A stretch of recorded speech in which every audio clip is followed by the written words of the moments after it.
Hey, in this session we look at genres of business writing. Now, what is a genre of business writing? Let's start with the concept of a genre. A genre is when you take something and you put it in a group. In other words, you identify the content by a certain group of people. In other words, if you see a legal document, you say, okay, this is written by lawyers. Or we all talk about the ugly handwriting of doctors, and we say, well, this must be a doctor writing this. So a genre is when a group of people have a certain collective set of norms and values on how to communicate. You must have heard this. I mean, when rappers talk to each other, there's a lot of yo and yo man and what's up man. You know, that's a typical genre. Now, you don't invent the genre. The group has the genre, and you would fit into that group by adopting that genre of communication. The first time my daughter sent me a SMS or a BBM or a text message, I thought this child has a speech problem. I mean, she couldn't write. There's no words there. It's just a lot of letters. And then I realized, but this is a genre of writing. Of young people growing up today have this, and this is the way they communicate. Now, in work context, a lawyer would have to know how to write law documents. A doctor would have to know how to write medical reports. So it would be impossible for you to fit into a specific work environment if you do not understand the genre of writing in that work environment. In business, we write documents in a specific way. There's a lot of numbers, there's a lot of reduction of uncertainty. A lot of business writing has to do with reducing risk. When I read a report, I want to quickly know what's going on, and I want to know what's the risk in this project, or I want to know how have we performed in the past. So it's always performance related or future related, which is a risk issue. Let's have a look. When talking about genres, we have to distinguish between a format and a structure. Now, there's a very thin line between format and structure. A format, on the one hand, is a specific prescribed methodology of writing documents, but it doesn't really talk to the content.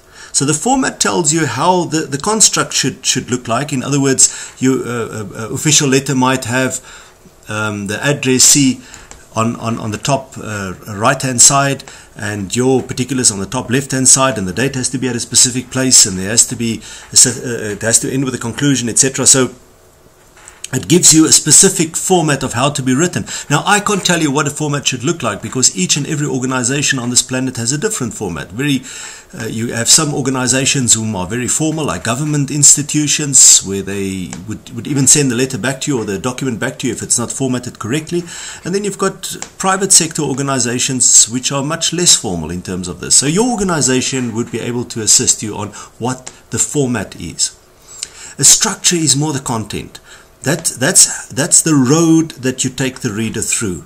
For instance, a good report would have a beginning, an introduction, an overview, and in the middle you would explain the work that has been done in this project, and at the end you would give recommendations to future of this project. If it's a big report, then we often start with what we call an executive summary. The executive summary would give you a synopsis.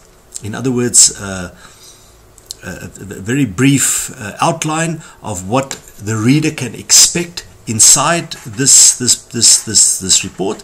And then there's a short introduction, and then there's the body, and then at the end we have specific recommendations, and we recommend specific action. Now that's what we call a structure. Now, you can fit various structures into different formats. So I can go from one company to another, and I can take the same structure and push it into another format. That's why when we combine these two, we often call it a superstructure. A superstructure would be the combination of a format and content, in other words, the structure into one. We call that a superstructure. And we can also fit the superstructure into a very specific genre. So a genre of business writing consists of a format and of a structure. Now, a last word about genres in business writing or business writing genres is that there's always models and templates in any business writing genre. So very few companies would make you just to think out your own way of writing a report. There would be a prescribed format and there would be a prescribed structure. So, they would tell you this is the way in which we write reports in this company. So if you're new to the organization, it would be very useful for you to get hold of these models and templates. It saves a lot of time. The more models and templates you have, the quicker you can get things done. But now there's pros and cons to templates and models. The good thing about templates and models is it saves time. I mean, how many times do you go to a shopping mall and you enter the mall and you know exactly where the cereal is, you know exactly where the milk is, so it takes you very quick to just walk in, grab the milk, grab the cereal, go out and pay. But there's also times when you go into the shop and they've changed this. They've put the milk somewhere else and the cereal's now in rack number 17 and no more in rack number 11. This is a problem for you because why? It's going to cost you time. But there's also a strategy towards that. And the strategy of the shop is to keep you in the shop longer, because now while you're searching for the new place of the cereal, you're also seeing the other product. And this is the same thing with models and templates in organizations. If there's a specific template, the reader in that organization gets used to reading only specific stuff in the document. So they would probably skip about 60% of your report, go straight to the place which they want to see, and then, the report that took you a week, they would take 5 minutes to read. If you want to force the reader to go through the whole report, well, you simply change the structure. There's a danger to this. This could be this could be career limiting if you do it to the wrong people. So be careful. Make sure that when you apply this strategy, you've thought about it and it's worth the risk, because it is a risk that you take. If you change a structure or format in any organization, you're going for a risk here. So what's in that document better be bloody good.